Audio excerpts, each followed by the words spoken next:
Hi friends, ನಾನು ನಿಮ್ಮ ನವೀನ್. ನೀವು ನೋಡ್ತಾ ಇದ್ದಾರೆ Nktvkannada ಯೂಟ್ಯೂಬ್ ಚಾನಲ್. ಈ ಒಂದು ವಿಡಿಯೋದಲ್ಲಿ ಮೊನ್ನೆ ಒಂದು ಮೈಕ್ ಆರ್ಡರ್ ಮಾಡಿದ್ದೆ, ಬಂದಿದೆ. ಈಗ ಇದನ್ನು ಅನ್ಬಾಕ್ಸಿಂಗ್ ಮಾಡೋಣ ಬನ್ನಿ.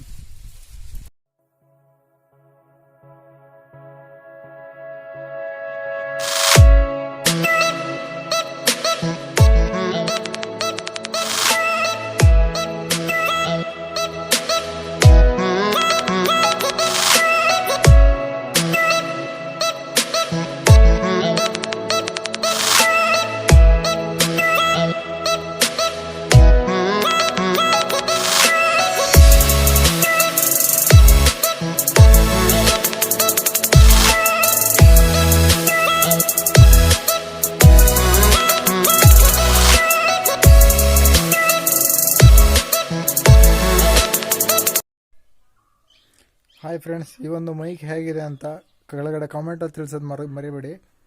ಈ ಒಂದು ಮೈಕ್ನ ನೀವು ಬೈ ಮಾಡ್ಬೇಕು ಅಂದ್ಕೊಂಡಿದ್ರೆ ಕೆಳಗಡೆ ಡಿಸ್ಕ್ರಿಪ್ಷನಲ್ಲಿ ಲಿಂಕ್ ಹಾಕಿರ್ತೀನಿ. So thank you for watching. Bye.